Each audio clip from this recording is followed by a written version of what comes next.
Greetings, Pod fans! Last time on Pod Reads Alice's Adventures in Wonderland, Alice fell down a hole and started looking at some doors. Let's see what happens in Chapter 2. Chapter 2. The Pool of Tears.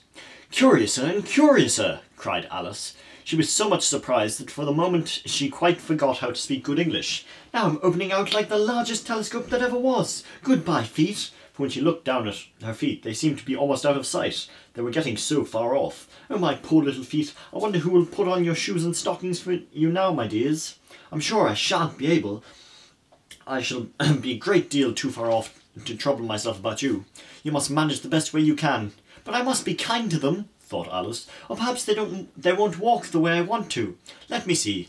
I'll give them a new pair of boots every Christmas. And she went on planning to herself how she would manage it. They must go by the carrier, she thought. And how funny it'll seem, sending presents to one's own feet. And how odd the directions will look. Alice's right foot, Esquire, hearthrug, near the fender, with Alice's love. Oh dear, what nonsense I'm talking.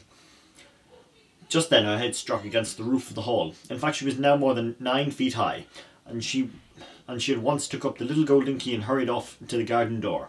Poor Alice! It was as much as she could do, lying down on one side, to look into the garden with one eye.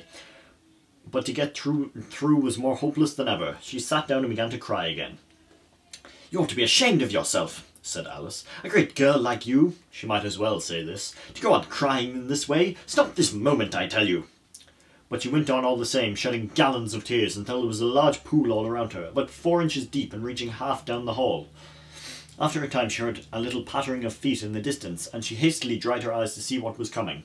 It was the White Rabbit returning, splendidly dressed, with a pair of white kid gloves in one hand and a large fan in the other. He came trotting along in a great hurry, muttering to himself as he came, "Oh, the Duchess! The Duchess!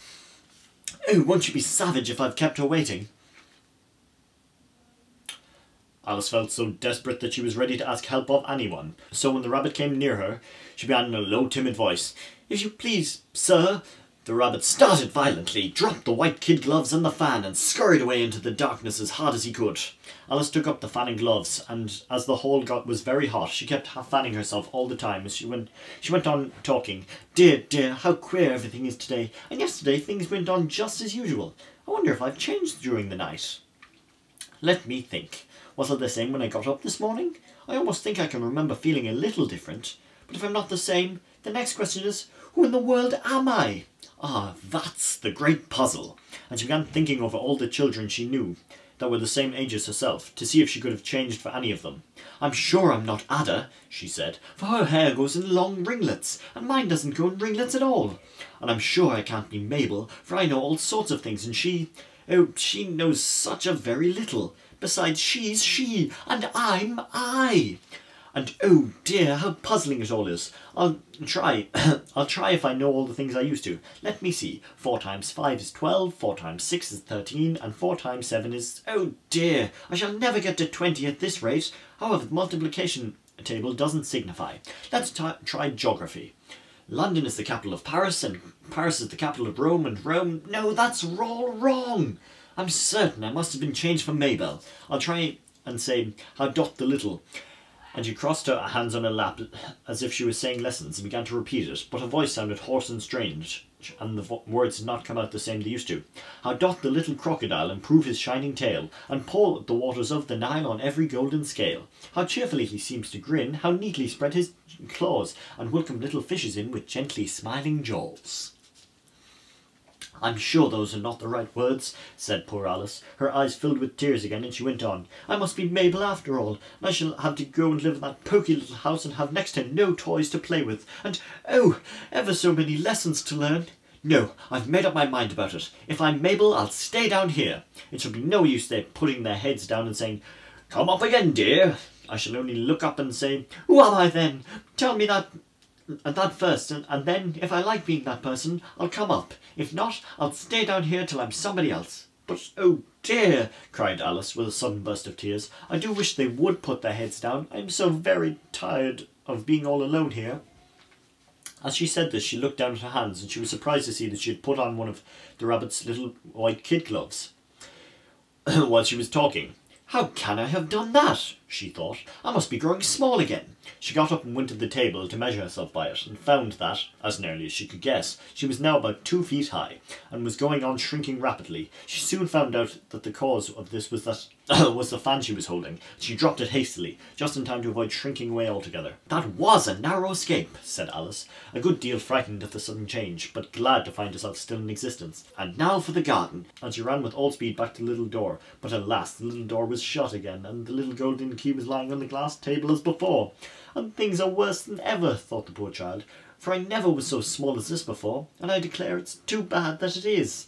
As she said these words, her foot slipped, and in another moment, splash! She was up to her chin in salt water. Her first idea was that she had somehow fallen into the sea, and in that case I can go back by railway, she said to herself.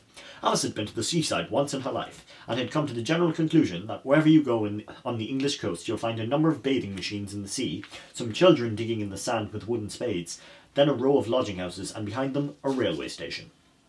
However, she soon made out that she was in the pool of tears which had been wept when she was 9 feet high. I wish I hadn't cried so much, said Alice as she swam about, trying to find her way out. I shall be punished for it now, I suppose, by being drowned in my own tears. That will be a queer thing, to be sure. However, everything is queer today. Just then she heard something splash about in the pool a little way off, and she swam nearer to make out what it was. At first she thought it must be a walrus or hippopotamus, but then she remembered how small she was now, and soon made out that it was only a mouse that had slipped in like herself. Would it be any use now, thought Alice, to speak to this mouse? Everything is so out of the way down here that I should think very likely it can talk. At any rate, there's no harm in trying. So she began. Oh, mouse, do you know the way out of this pool? I'm very tired of swimming about here. Oh, mouse. Alice thought this must be the right way of speaking to a mouse. She had never done such a thing before, but she remembered having seen in her brother's Latin grammar. A mouse, of a mouse, to a mouse, oh mouse. The mouse looked at her rather inquisitively, and seemed to hear her wink with one of its little eyes, but it said nothing.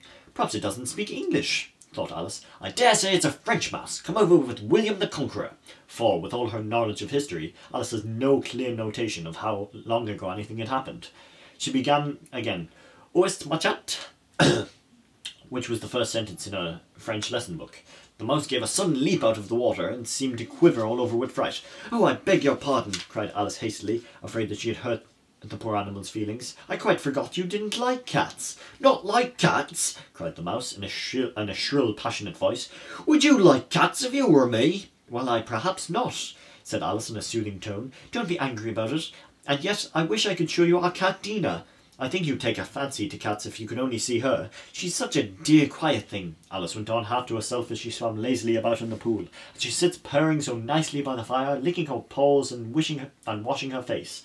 She's such a nice soft thing to nurse, and she's such a capital one for catching mice. Oh, I beg your pardon, cried Alice again, for this time the mouse was bristling all over, and she felt certain it must be offended. We won't talk about it any more, if you'd rather not.